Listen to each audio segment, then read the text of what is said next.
যোগ আছে একটা, বিয়োগ আছে একটা, ঠিক আছে? আমি এখানে চারটার মধ্যে একটা যোগ নিয়েছি, একটা বিয়োগ নিয়েছি। Yes sir.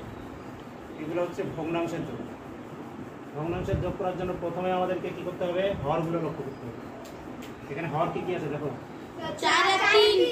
4 আছে আর 3 আছে। এই 4 এবং 3 এর যদি আমরা লসাগু বের করতে চাই তাহলে কত হবে?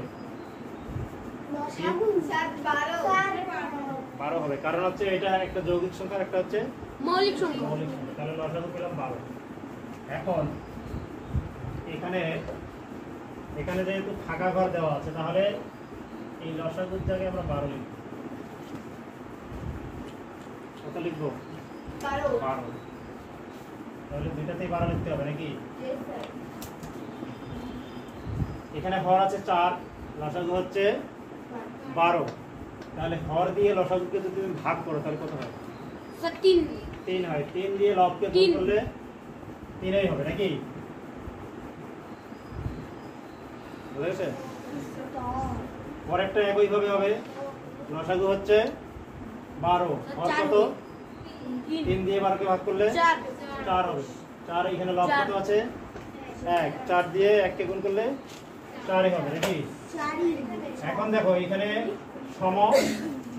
সমহর না, তাহলে হরের জায়গায় যেটি আছে ওইটি বসবে, অর্থাৎ লসাগু যেটি আমরা পেলাম 12, এই 12ই বসবে। আর লবগুলো যোগ করতে হবে, 3 আর 4 7। এখানে বসবে 7। ক্লিয়ার? Yes sir. আচ্ছা, হ্যাঁ করব। तो এটা हम করব। 3 নাম্বারটা দেখি আগে। স্যার হ্যাঁ বিয়োগ। দুইটা একসঙ্গে করার পরে অন্যান্যগুলো তোমরা নিজেরাই করবে। তাহলে এখানে একই নিয়মে করতে হবে। এখানে দেখো, এখানে হর আছে কত? 2 এবং 3, দুইটাই মৌলিক সংখ্যা নাকি? Yes sir. তাহলে কত হবে লসাগু? सर 6। 6 হবে, অর্থাৎ দুইটাই গুণ করে 6। তাহলে এখানেও 6 হবে, এখানেও 6 হবে। এবার হর কত আছে? স্যার 1। হর কত? 2 2।